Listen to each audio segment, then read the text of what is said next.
They say the gods of Africa were silenced, that their voices faded into myth, buried beneath centuries of conquest, colonization, and the weight of foreign religions. But listen closely. Can you not still hear them? In the desert winds of Mali, in the thunder rolling across the Zulu plains, in the sacred chants of Yoruba priests, in the deep forests of the Congo, in the whispers of Igbo oracles, and in the solemn silence of Akan stools, the prophecies still speak. The Dogon once foretold of stars no human eye could see. The Zulu declared that the ancestors would one day return to walk among their children.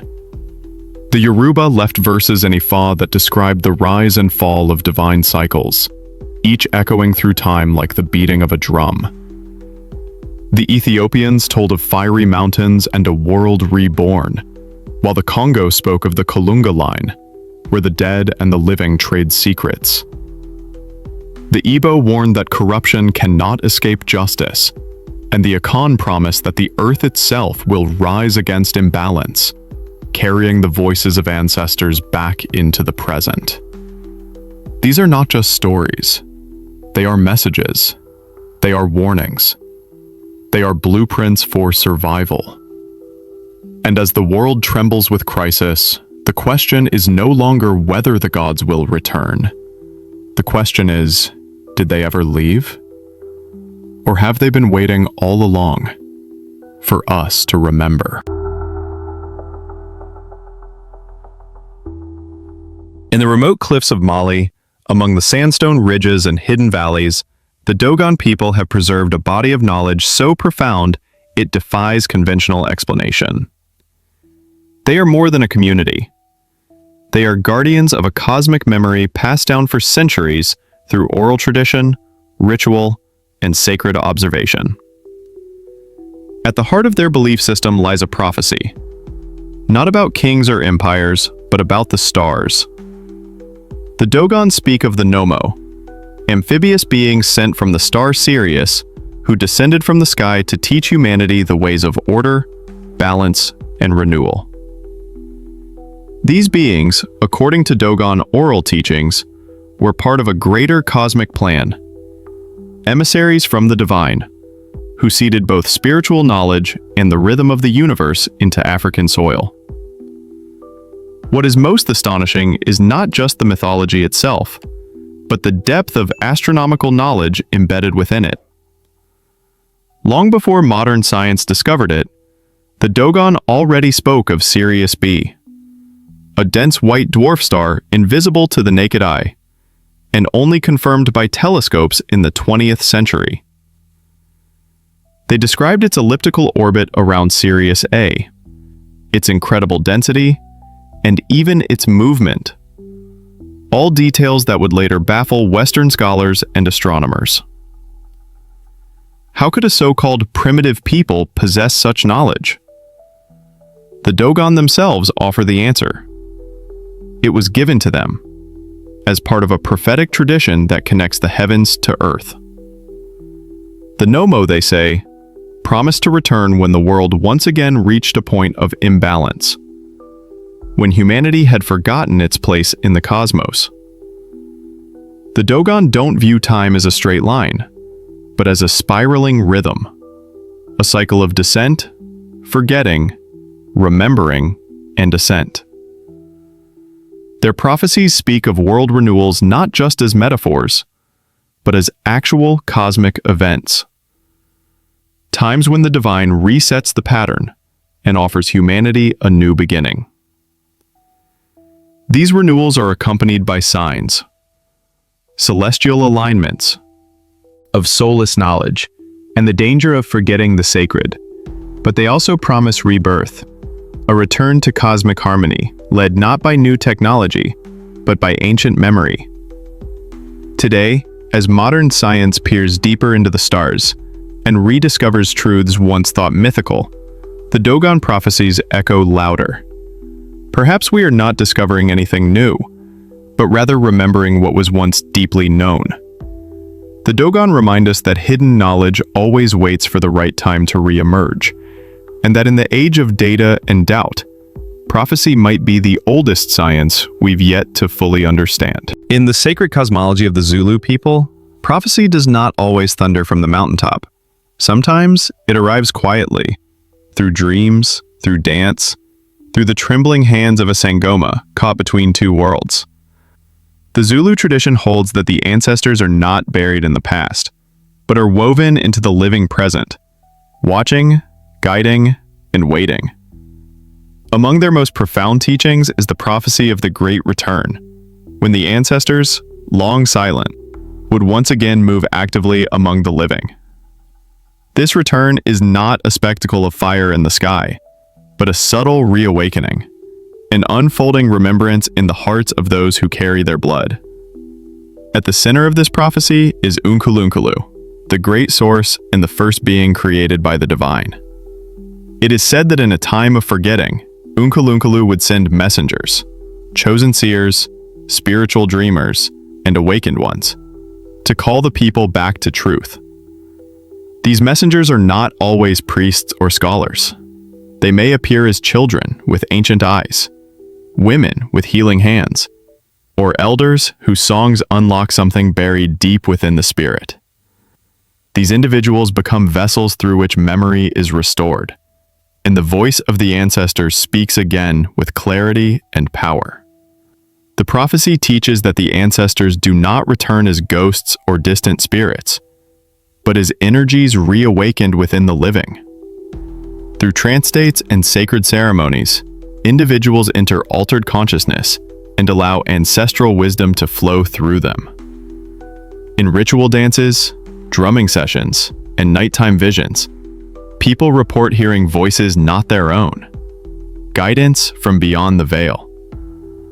Sangomas, trained from a young age to become mediums, describe the moment of initiation as a spiritual rebirth, when they no longer walk alone, but with the breath and mind of those who came before. In this way, the past is not a story to be studied, but a force that lives and breathes in the present moment. This ancestral return is not metaphorical. It is happening now. Across South Africa and beyond, young people are being called through dreams to train as healers, despite having no family background in the tradition. Others report being claimed by ancestors they never met, feeling compelled to visit sacred sites or perform rituals they were never taught. These modern awakenings are not new. They are the fulfillment of a prophecy long whispered through Zulu bloodlines. As technology disconnects many from the spiritual world, others find themselves drawn deeper into it, as if called by drums only they can hear. The prophecy of the Zulu teaches that memory is sacred. It cannot be erased, only hidden. And when it returns not as knowledge, but as fire in the bones. Through trance, dreams, and sacred rituals, the living become the tongues of the ancestors.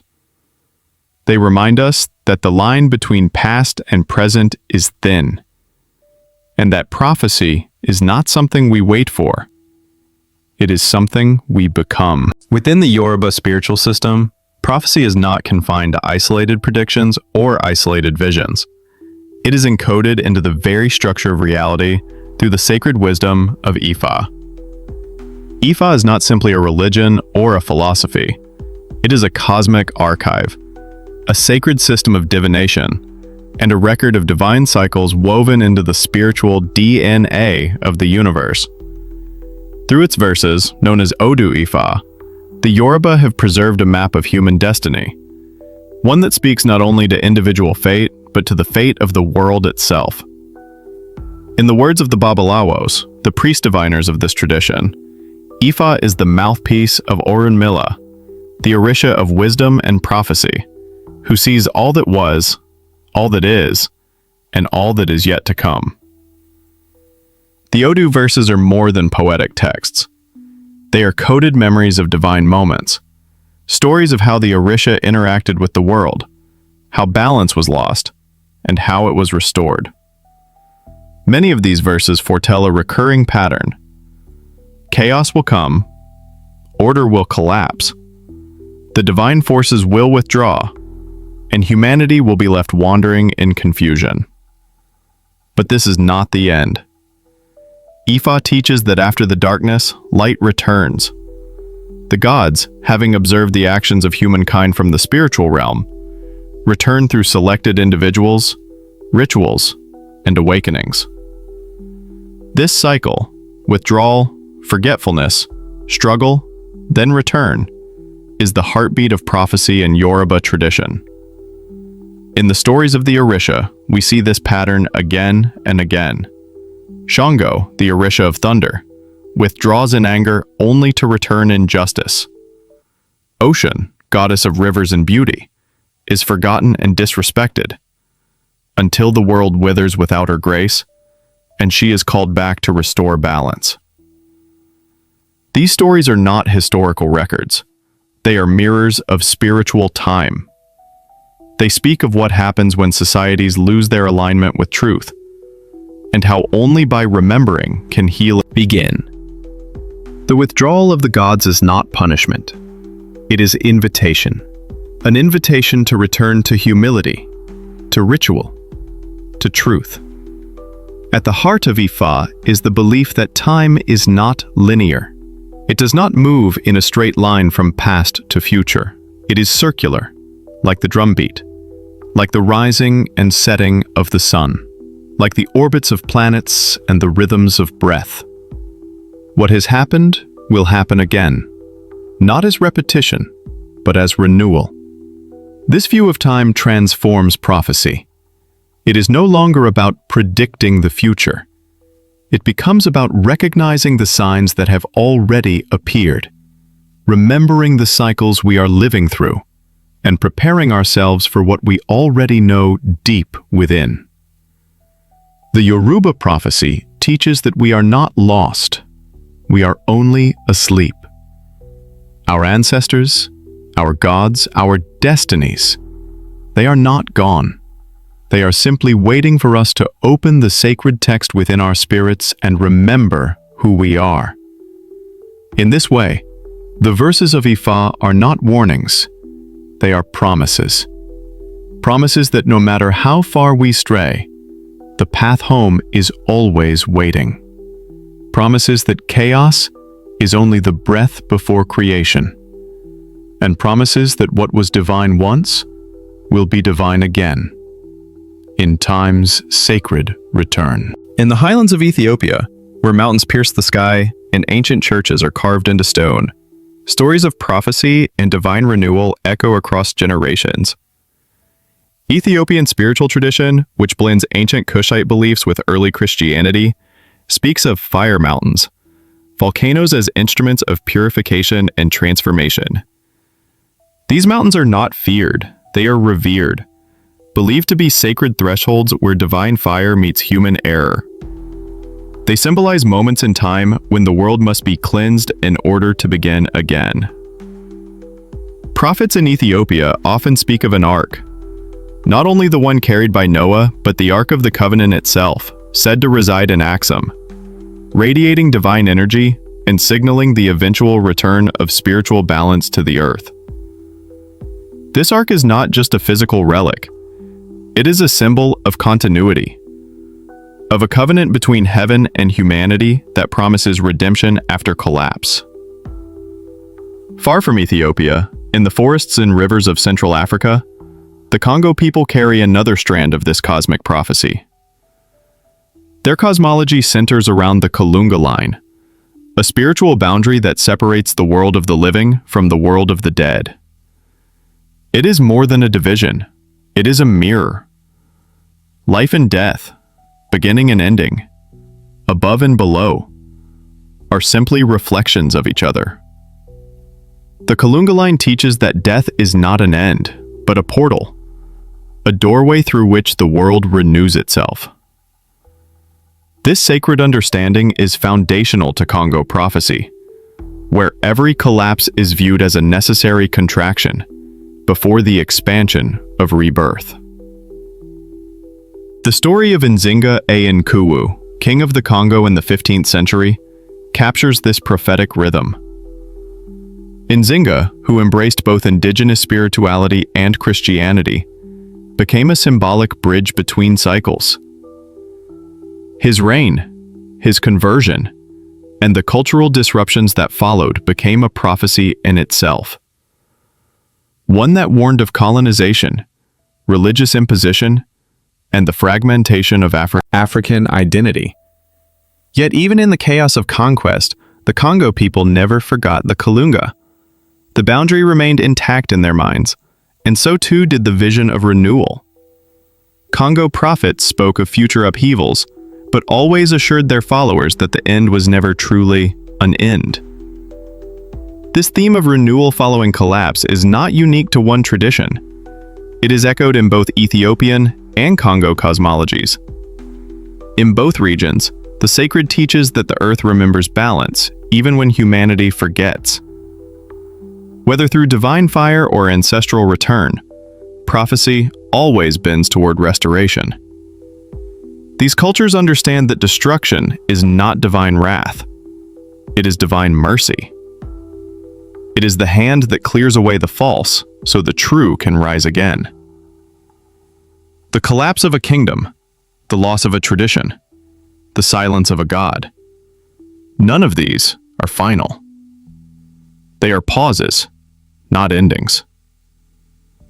In the modern world, as systems collapse and spiritual disconnection grows, these ancient prophecies return with force. They remind us that beneath the ruins lies the seed of what comes next. In the wisdom of the Ethiopian mountains and the depths of the Congo rivers, the truth is simple and profound. The world may break, but it is never beyond healing. The divine will rise again, not because we summon it, but because it never truly left. It simply waits for the right moment to return through fire, through memory, through us. Among the Igbo people of southeastern Nigeria, prophecy is not simply a whisper from the spirit world. It is a codified system of divine logic. At the heart of this prophetic tradition is Ifá divination, an intricate spiritual science that decodes destiny through symbols, mathematics, and ancestral dialogue. Unlike casual fortune-telling, Ifá is rooted in a precise understanding of cosmic order. It maps the individual's path through life, reveals hidden causes of misfortune, and, most importantly, forecasts the consequences of moral failure. Ifá does not offer empty comfort. It reveals what must be faced. The Igbo understand that destiny is not static. It is shaped by choices and aligned with truth. When one moves out of alignment, prophecy offers the necessary correction. One of the most powerful embodiments of Igbo prophecy was the long juju of Erochukwu, a sacred oracle hidden in a cave system, revered and feared throughout pre-colonial Nigeria. People traveled across vast distances to hear its verdicts, and its pronouncements were accepted as final. Divine truth delivered without bias. The long juju was not just a shrine. It was the voice of justice. Kings, warriors, traders, and farmers all stood equal before it. Its power lay in its incorruptibility. It did not bend to gold or status. When corruption infiltrated society, the oracle warned of collapse. And when truth was upheld, the land flourished. In this way, the long juju was more than a religious site. It was a prophetic anchor for communal ethics and national destiny. This prophetic vision continues in the symbols of Ofo na Ogu, sacred staffs representing truth and innocence. In Igbo cosmology, to carry the Ofo is to stand with truth itself. It is a spiritual declaration that one's words and actions are aligned with divine law. The Ofo cannot be held by the corrupt, and it repels falsehood, not through violence, but by exposing the lie in plain sight. In times of confusion, elders lift the Ofo to remind communities of moral clarity. In times of tyranny, the Ofo testifies, silently but unshakably, that justice will prevail. The prophecy carried through Igbo tradition is consistent and uncompromising. Corruption brings collapse, but truth restores balance. Societies may fall, but truth remains unmoved. The long juju may have been desecrated by colonizers, but its memory continues to stir.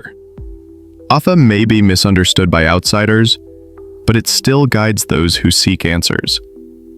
And the Ofo, though simple in form, continues to represent a force greater than any empire. The eternal return of justice. In a world staggering under the weight of deceit, the Igbo prophecy rises again, reminding us that while lies are loud, truth is patient. And in the end, it always speaks. In the spiritual worldview of the Akan people of Ghana and Côte d'Ivoire, prophecy is not written in books or thundered by gods from mountaintops. It is inscribed in the earth, guarded by ancestors, and echoed through sacred symbols that remain alive today. Central to this understanding is Asase Ya, the Earth Mother, a deity who represents the physical land, fertility, justice, and spiritual balance. Asase Ya is not a distant goddess. She is immediate, tangible, and present in every field, tree, and breath. When humans violate cosmic balance, through greed, dishonor, or violence, it is Asase Ya who responds, not with vengeance, but with correction. She punishes injustice not for wrath's sake, but to restore order. And when justice is honored and harmony is upheld, she blesses the land with abundance. In this way, the Akan understand prophecy not as a threat, but as a mirror held up to human behavior. This prophecy lives physically in one of the most sacred symbols in Akan culture, the stool.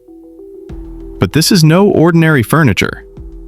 The sacred stool is the embodiment of the soul of a people. It holds the essence of kingship, continuity, and ancestral memory. Each stool is consecrated, fed, and revered, for it carries the spirit of past rulers and the weight of collective destiny. Among these, the black stool stands supreme. It is not just a symbol of authority, it is prophecy made visible. It affirms that no matter the chaos of the present, the line of the ancestors remains unbroken. The stool does not merely represent the past, it carries a promise that the ancestors will return when needed, rising not as ghosts, but as voices within the living, guiding the community back to its truth. The Akan believe that the ancestors never truly die. They continue to observe, correct, and counsel. And through the sacred stool they return, not in myth, but in ritual. The king who sits on the stool is not just a ruler. He is a vessel. His decisions are measured not only by politics, but by the approval of the ancestors whose spirits dwell within that stool. This is prophecy as presence, prophecy as governance. When corruption festers, the stool becomes heavy. When justice prevails, it glows with ancestral approval. Ultimately, the Akan prophecy teaches that neither the earth nor the ancestors will allow imbalance to reign forever. The land remembers. The spirits respond. And when the sacred rhythm is broken, it is only a matter of time before nature and lineage correct the course. Asase Ya does not forget. The ancestors do not sleep. And the stool does not lie. In a world rushing forward without pause, this prophecy reminds us of the deeper cycles at work. The quiet, enduring powers that return balance when humanity forgets its place. What if the gods never left at all? What if they have been here all along, waiting, watching, whispering through dreams, rituals, and memories? This is the question that lingers as we journey through Africa's prophecies. We often think of gods as vanishing figures, lost to time and silence. But in the spiritual traditions across Africa, the truth is far more mysterious. The gods were never truly gone. They simply withdrew from sight, not to abandon, but to allow memory to become the bridge back to the divine. In this way, prophecy is not a prediction of something that will happen in some distant future. It is the recognition of a deeper rhythm already in motion, one that calls the soul to wake up. Prophecies are not always fulfilled through fire in the sky or ground-shaking miracles. More often, they manifest through quiet awakenings, when a dream returns that was once forgotten, when a ritual is revived after generations of silence, when a shrine is rebuilt not with stone, but with faith. All across Africa and its diaspora, these moments are unfolding. In Cuba, Brazil, Haiti, Trinidad, and the United States, descendants of enslaved Africans are remembering gods whose names were almost erased. In Nigeria, Ghana, and Mali, young people are rediscovering the divination systems, prayers, and festivals of their ancestors. And in remote villages where colonizers tried to bury spirit with religion, the drums have never stopped. The shrines still stand. The old words still rise on the lips of elders. This is how prophecy lives, in the continuity of spirit, in the quiet decision to remember. The gods of Africa do not need temples or massive monuments to return. They come through song. They return in the tears of an initiate. They speak in tongues no longer taught in schools, but whispered in dreams. They move in the steps of a child who unknowingly mimics the sacred dance. They appear in the sudden silence before thunder, in the flame that refuses to go out. These are not stories. They are signs. Signs that the forgotten gods live wherever memory survives. The reflection is not about waiting for the gods to come back. It is about recognizing that they never left. We left. We forgot. We were made to forget. And yet, the memory endured, in bone, in soil, in the beat of the drum. The gods live in every effort to restore balance, in every call for justice. In every moment we honor the ancestors who walked before us. They are here, not in the clouds, but in the core of our being. And now, as more people around the world begin to awaken, the gods stir again, not as outsiders, but as parts of ourselves that we are finally ready to remember. What we have uncovered in this journey is not a path toward destruction, but a map of renewal. African prophecies, far from being apocalyptic warnings, are sacred messages designed to restore memory, rebalance the spiritual order, and awaken cosmic consciousness. Each tradition we explored, the Dogon, Zulu, Yoruba, Ethiopian, Kongo, Igbo, and Akan, offers a distinct lens through which to understand the divine rhythm of the universe. Yet all point to the same truth, that forgetting is the greatest danger, and remembering is the first act of salvation. These prophecies are not about punishment from the gods, but about the consequences of imbalance. They call us back to right relationship with the earth, with our ancestors, and with the sacred forces that shape our lives.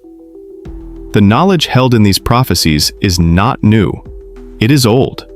So old, it feels like something we have known all along. It lives in the heartbeat of the drum, the chant of the seer, the whisper of the wind through sacred groves. It reveals itself in moments of clarity when everything suddenly feels connected, and the illusion of separation dissolves. The gods of Africa do not thunder down from the sky with wrath. They rise through memory, through ritual, through recognition. Their messages come not to destroy, but to reawaken, not to condemn, but to correct. And what they offer is not fear, but vision. a way to see beyond the chaos of now into the deeper harmony that has always existed beneath. The gods have not returned because they never left. They are present in the soil, in the shrines, in the songs, and in the stillness. They speak through our elders, through our intuition, and through the dreams we dismiss too quickly. They exist wherever someone remembers their name, lights a candle, pours libation, or walks the old paths with reverence. The drums are not calling us to battle.